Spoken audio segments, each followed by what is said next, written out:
They came from a land of stone and fire, a kingdom where boys were forged into warriors before they could even dream, where weakness was not cured but cut away, where freedom wasn't a word, it was a birthright paid for in blood, and among them stood their king. He was not chosen by birth alone but by will, a man of few words and unbreakable eyes. He believed that a single warrior standing for his people was worth more than 1,000 trembling before a tyrant. Far beyond his homeland, a god king marched, his empire endless, his power absolute. He demanded surrender. He demanded that all kneel. But there are some men who do not kneel. When the messenger came with threats wrapped in gold, the king answered not with words, but with action, steel and defiance echoing through the cliffs. Because to bow once was to bow forever.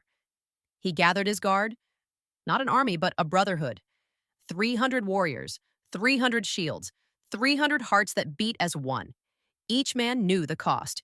Each man went willingly.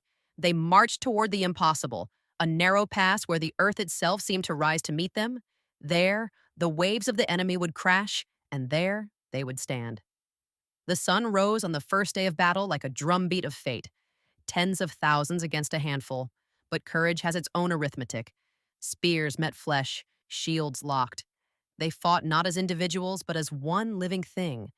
Every movement a dance of discipline, every death a promise kept. The enemy came in endless waves, soldiers, beasts, machines of war. But the line never broke. Their defiance turned into legend, their valor into fear. The God King, watching from his golden throne, could not understand them. Why fight when defeat is certain? Why bleed when surrender could save you? Because to them, life without freedom was not life at all. And so the war raged on.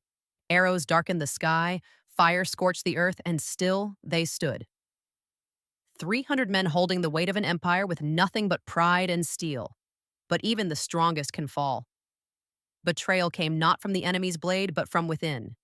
A man too bitter to belong, too small to understand greatness.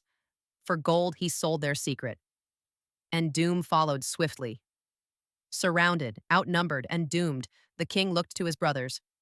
He saw no fear, only pride, only love, only the unspoken truth that some deaths echo louder than any victory. They raised their shields one last time, and the storm fell upon them. When it ended, there was silence, the kind that shakes the heavens. The bodies of the fallen lay upon the stones, but their spirit did not die there.